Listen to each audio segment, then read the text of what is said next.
Someone is manipulating you right now, not a villain, not a stranger in a dark alley, someone you probably see every day, a coworker, a friend, maybe someone you love. And the reason you haven't noticed is because the most effective manipulation tactics don't feel like manipulation. They feel like normal conversation. They feel like your own thoughts. They feel like your fault. Today we're going over the 5 manipulation tactics being used on you every single day, how they work, why your brain falls for them, and exactly what to do when you spot one. Number 1. Gaslighting. You remember something happening? The other person tells you it didn't. You remember the exact words they said. They tell you you're imagining things. You remember how something made you feel. They tell you you're being too sensitive. Gaslighting is the systematic dismantling of your trust in your own perception. The name comes from a 1944 film where a husband slowly manipulates his wife into believing she is going insane by secretly dimming the gas-powered lights in their home and then denying the lights ever changed. The reason gaslighting works so effectively is that it exploits a genuine vulnerability in human memory. Our memories are not recordings. They are reconstructions, imperfect, malleable, and influenced by the people around us. When someone confidently and repeatedly tells you that your version of reality is wrong, your brain begins to doubt itself. Not because you are weak, because that is exactly how human memory works. The warning sign is a persistent feeling that you are always the one who is confused, always the one who misremembers, always the one who overreacts. If every conflict ends with you apologizing for your own perception, pay attention. Number 2. Love bombing. It starts with overwhelming affection, constant attention, compliments that feel almost too good, gifts, grand gestures, the feeling that you have never been seen so clearly by another person. Love bombing is the rapid and artificial creation of emotional dependency.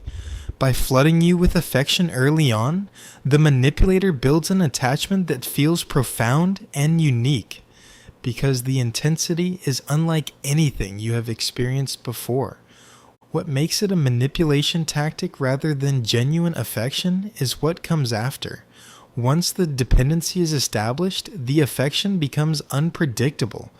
It is given and withdrawn strategically, and because you have already bonded to that early intensity, you spend the rest of the relationship trying to get back to it, becoming more compliant, more tolerant, more willing to accept behavior you never would have accepted at the start.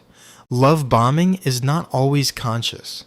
Many people who do it genuinely believe their feelings in the moment, but the pattern, overwhelming affection followed by control, is always the same. The warning sign is a relationship that moves impossibly fast and feels almost too perfect in the early stages. Number 3. The silent treatment.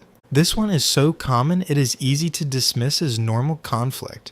But used deliberately, silence is one of the most powerful control mechanisms that exists. When someone gives you the silent treatment, they are doing several things at once. They are punishing you for behavior they disapprove of. They are creating anxiety that motivates you to seek resolution on their terms.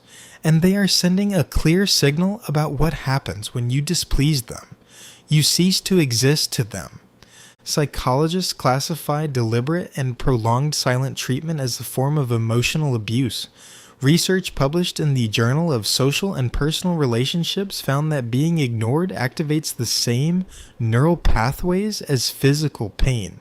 Your brain does not distinguish between being punched and being frozen out by someone you love. The manipulator knows this intuitively. Silence costs them nothing. But for the person on the receiving end, the anxiety of unresolved conflict is so painful that they will do almost anything to end it, including taking full responsibility for something that was not their fault.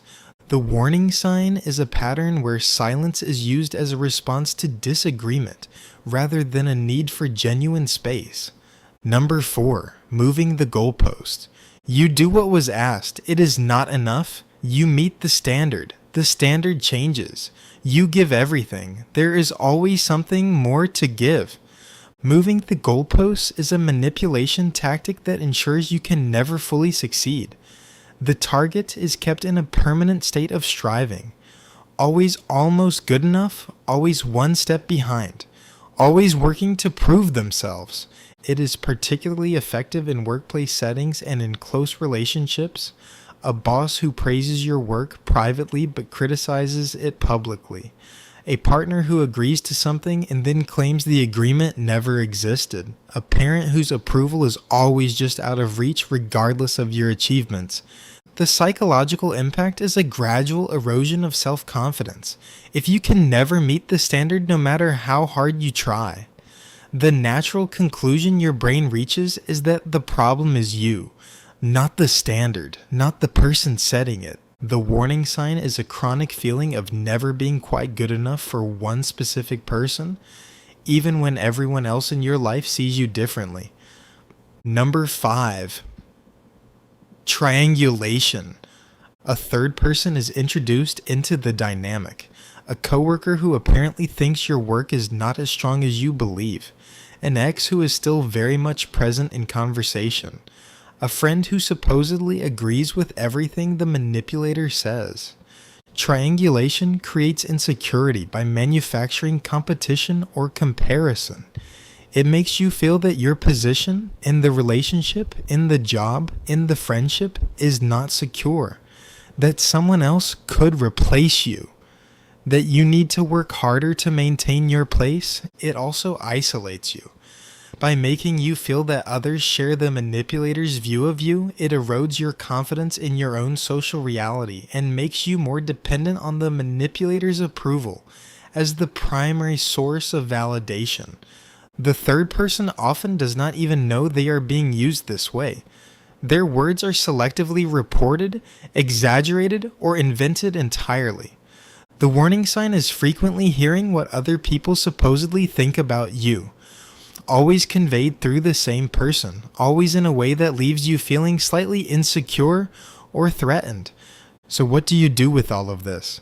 The most important thing is to understand that recognizing these tactics does not make you paranoid. It makes you accurate. Manipulation works best in the dark. The moment you can name what is happening, its power begins to shrink. If you recognize one of these patterns in your life, the next step is not confrontation, it is documentation. Write down what was said, what happened, and how it made you feel. Your own written record becomes an anchor to reality when someone is trying to rewrite it. And if you recognize several of these patterns with the same person, that is not a coincidence, that is a pattern, and patterns do not change on their own. You are harder to manipulate than you think. You just needed to know what to look for. If this video changed how you see your relationships, the next one covers how to tell if someone secretly resents you. The signs are subtle, but once you see them, you cannot unsee them. It is worth watching.